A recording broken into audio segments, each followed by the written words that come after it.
Alright, welcome. My name is Christopher Cape. I'm a painter who works primarily en plein air. This video is part of a series that the Paint Ontario and Lambton County Heritage Museum is putting on as a answer to the cancelled opening and workshops of the lockdown in the Paint Ontario 2020 show. So thanks again for doing this. Thanks for clicking on the link, and hopefully it will help.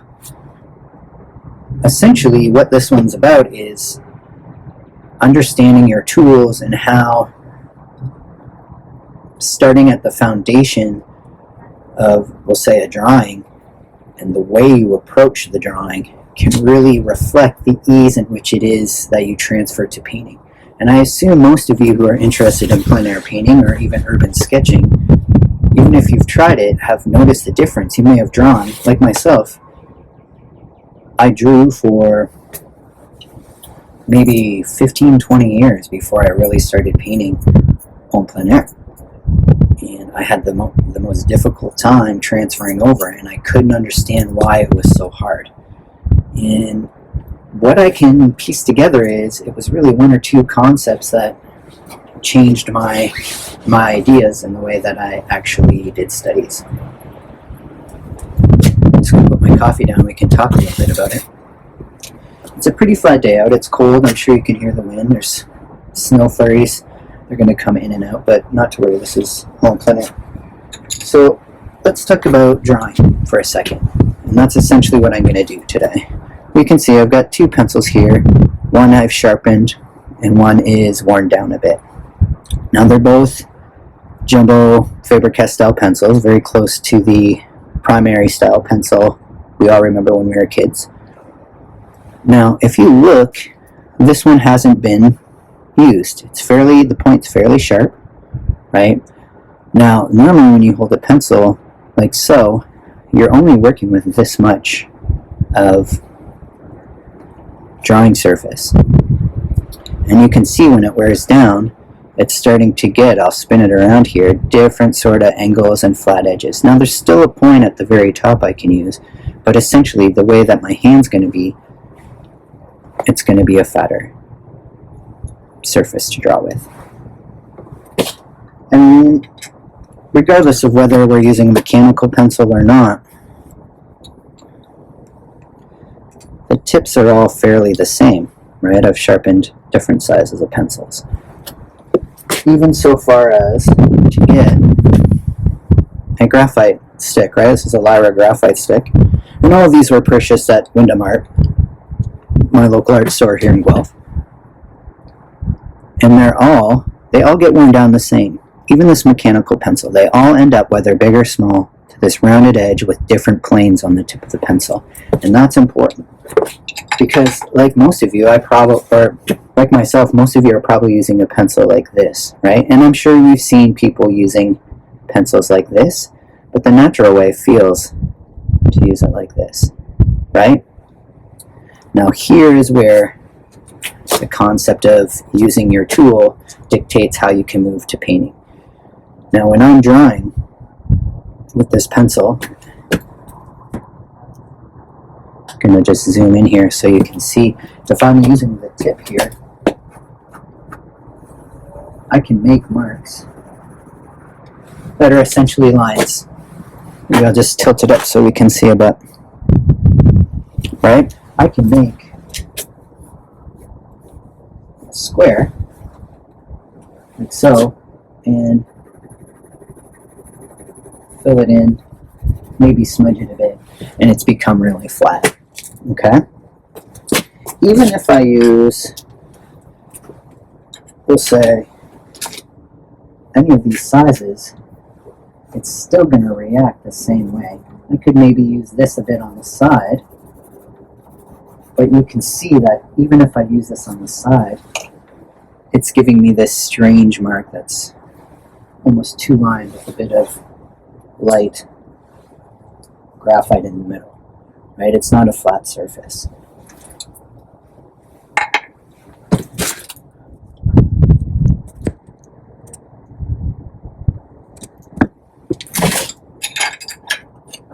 Now if I hold, we'll say,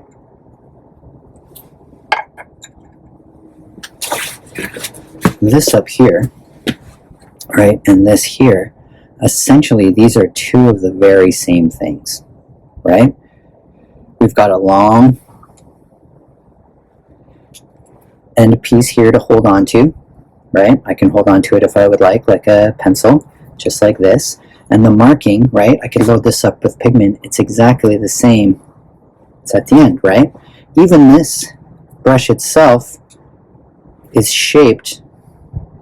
If we looked really close at this thing, right, that angle there is very similar to that angle there, right? The difference is when I hold it like this, like a pencil, I'm actually, the physicality or the musculature, the way that I'm actually using it is not like holding the pencil like this. It's like holding the pencil in this pinching fashion like this, right? Which doesn't really work, because if I can, even holding it like that, I'm not going to get a very flat or clean mark on that. Whereas if I'm holding it like this brush here, because this is malleable and moves, it's allowing me to do this scooping motion. And depending on how I press on it, right, it's going to either give me all of that surface, or if I just touch on it, it's going to give me just that little point. So the amount that I can use, or the surface area I can cover, can go from very thick lines, right, about a ½ an inch, to a very fine point, which would be almost the size of a mechanical pencil. So like a millimeter thick or less. And the same holds true whether I'm using like different style of brushes, right? I can still use the corner. Here's one that's fairly used rather than new, right? And this is how you know when your brushes are worn down. They stop becoming that point. Or even this huge example, just a house painting brush. When it started, this point here was very fine as this point here, but as you can see, it's a low quality brush and it's worn down. It's quite crusty.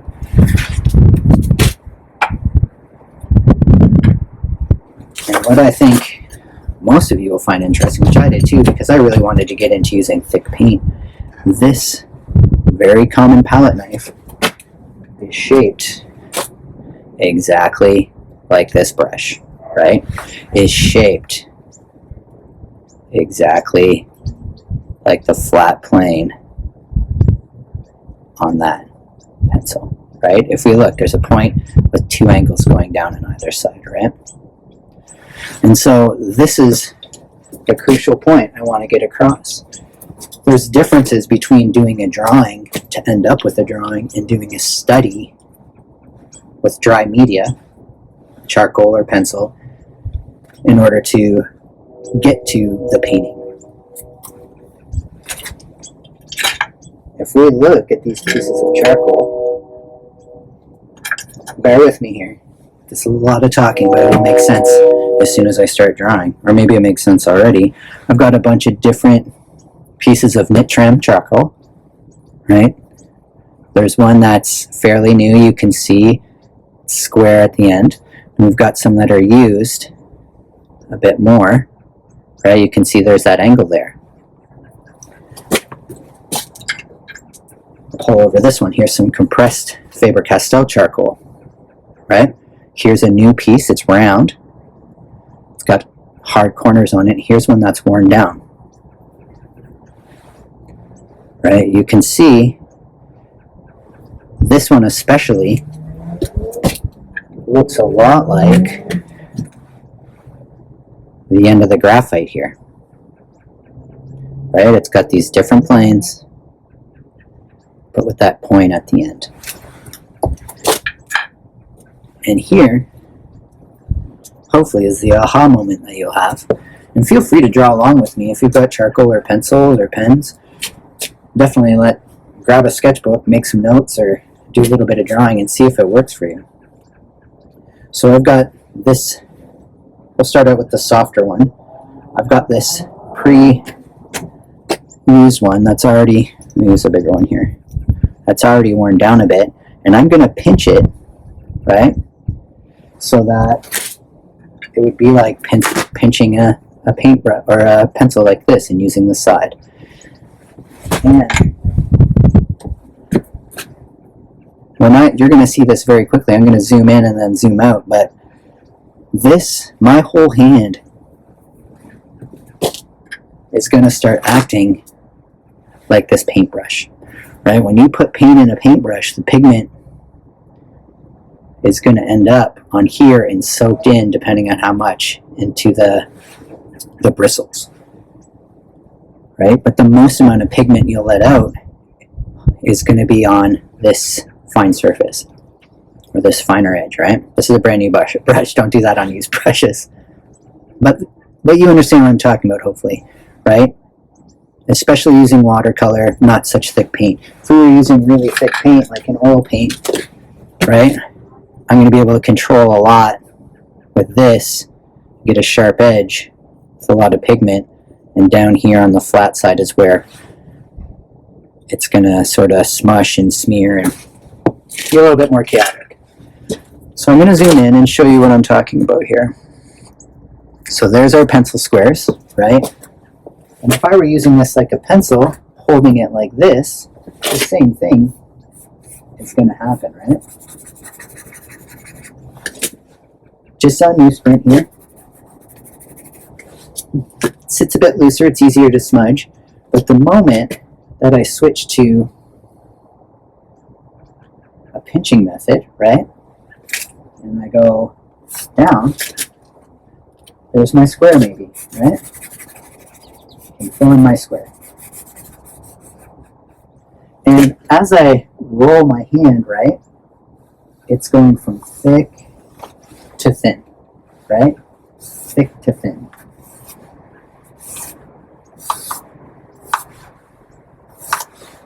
I'll use a thicker one so you can see. This is the Faber-Castell Compress. Thick to thin, right?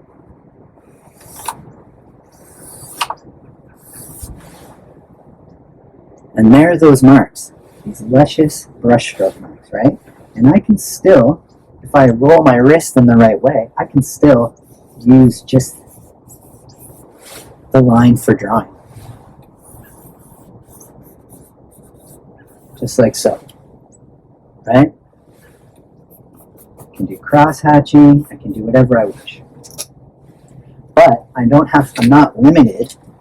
I'm just going to step in front here. I'm not limited to, if I want to do a thick line with this, and I have to switch to a thinner line like this to get fine detail work. I don't have to pick up and put down that.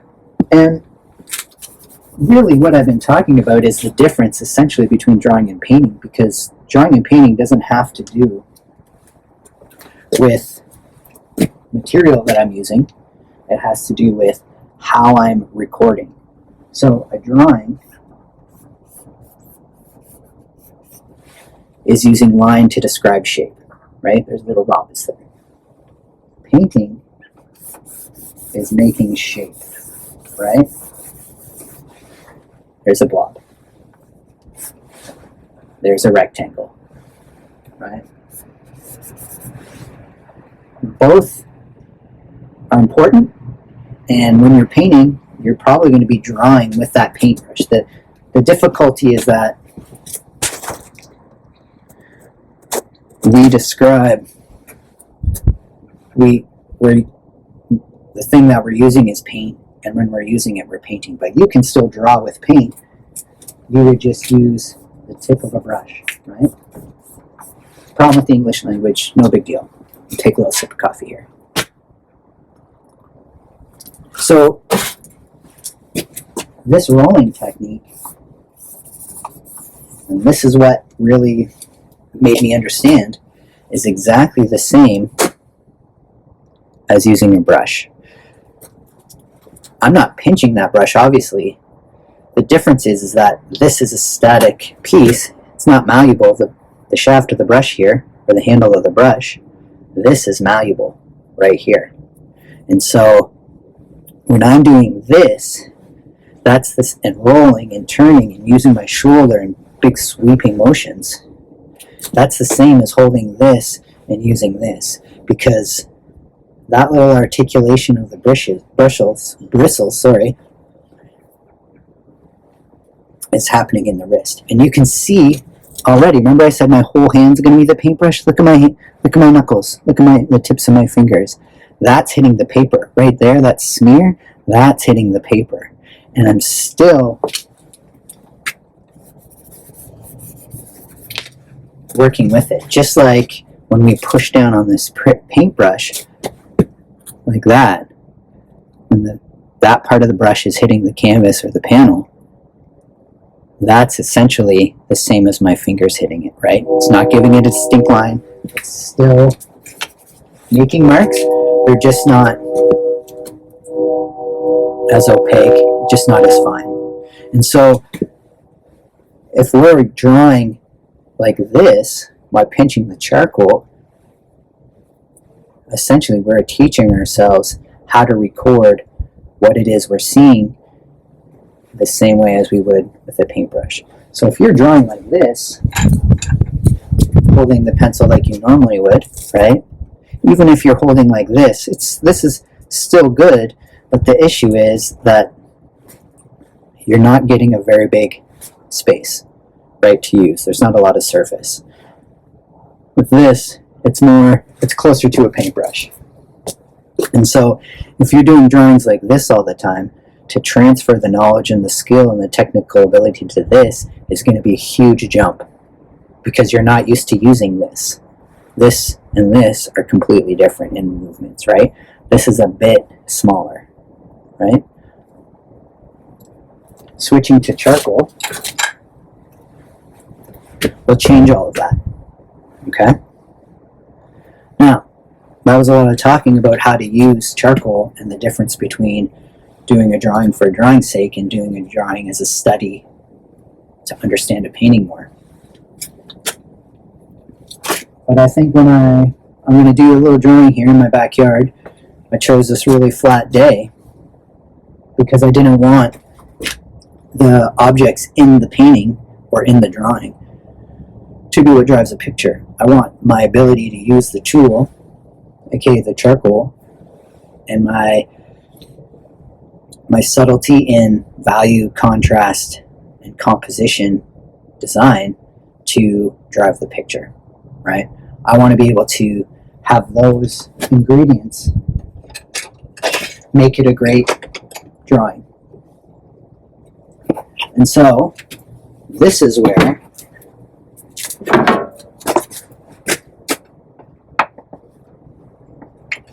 plein air painting comes into play. We're painting on plein air. So I've got my little sketch book here set up, and I've got this little viewfinder I got at Wyndham Arts. I mean, you don't have to get one of these. This one's nice because it changes. There's a couple of things you could do. You could cut out a piece of paper, cereal box cardboard or something, into the composition that you like.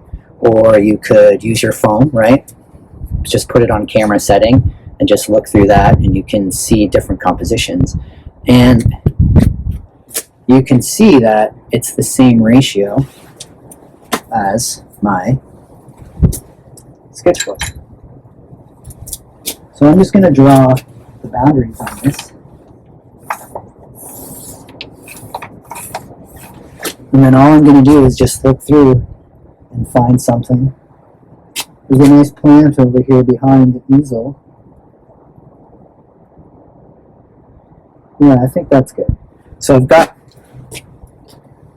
my composition set in here, and I'm going to draw.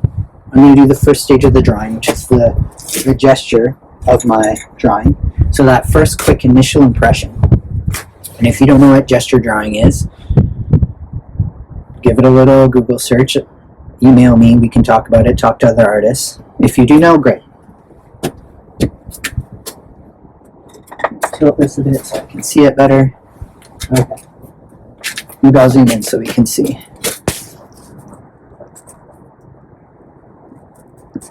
Okay, there's our drawing. Using the soft nitrogen charcoal, pinching it. Got my composition. I'm going to put gesture here.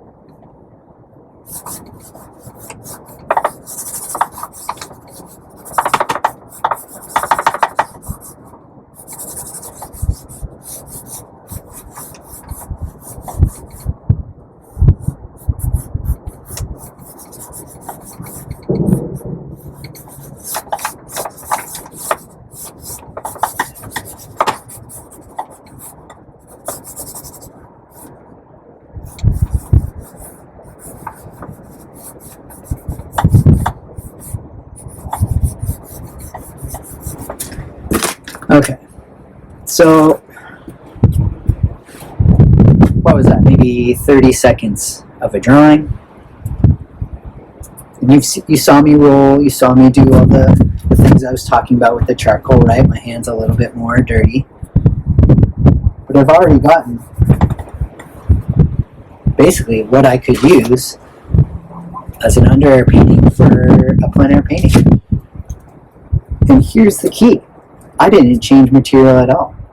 If we're out in life doing a painting, we got to be quick. We got to get those snap decisions made and put down on the canvas or the paper, right? We don't have time to be changing out brushes, changing out palette knives. We got to snap and make a decision, grab it, make sure that it's understandable and reads well to the viewer and yourself. And this is the key. There's no point, and this took me forever to learn, I don't know why, but there's no point to draw in a style that doesn't transfer to how you're going to paint.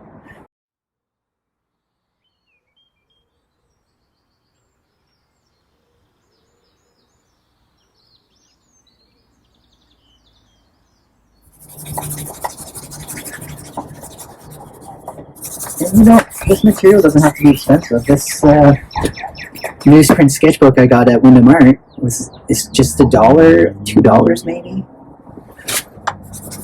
Right? A box of this charcoal, maybe $15. I'm still on that box. It's been a while. And you can see, I'll hold this up now very quickly. Look at how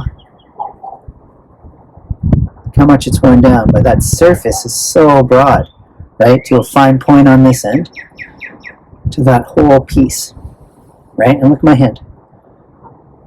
That whole back part is still doing work, right? It's still just pulling, pushing, finding out what it is I need to do.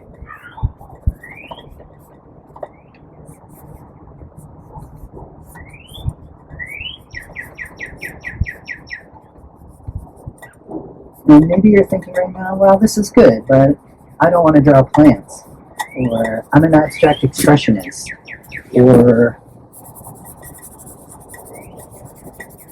I like working from photos. That's fine. This isn't meant to be a way, this isn't meant for me to change your way of creating or making art. This is a technical skill that will enhance anybody's artistic level and their end product. If you spend 2 weeks doing these types of drawings, say, of clouds, just looking out your window every day that was cloudy and doing 20 minutes of 5-minute drawings of clouds. If you're an abstract expressionist and you went back to painting abstractly or non-representationally, the ethereal quality of your paintings, I would wager, would be through the roof, right? So say you wanted to have your paintings, if you're a non-representational painter or an abstract painter, say you wanted your paintings to have fortitude or strength in them, right? That's what you were trying to express. If you went and did a bunch of these type of drawings of boulders or cliff faces or rocks or big buildings or heavy machine equipment, and you went back and expressed yourself after even 2 or 3 sessions of those drawings, there would be so much weight and strength in your drawings, and you would subconsciously be bringing from these studies, right? Because what's happening is not only am I making this look like a plant, but internally, subconsciously, I'm understanding what marks make something, say, alive, like this plant, or if we were drawing a building, make it heavy and solid. My value, my design, my contrast would all be supported technically with the lines and the marks I was making, right? And so that holds true, say, drawing people, right? I'm sure most of you have done cafe drawing or had a sketchbook out on a bus or somewhere where people are moving around and not holding still. Well, if you're at home watching YouTube and you put a video on, or you're watching Netflix and you start doing drawings of people as they're moving, like this,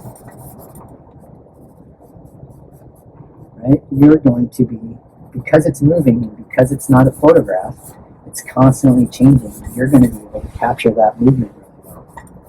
Okay? Now,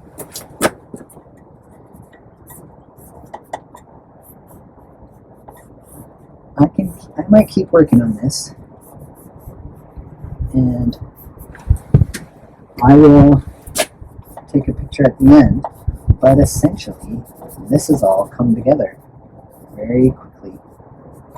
Right? I haven't even used an eraser yet, and already it's starting to really become a plant.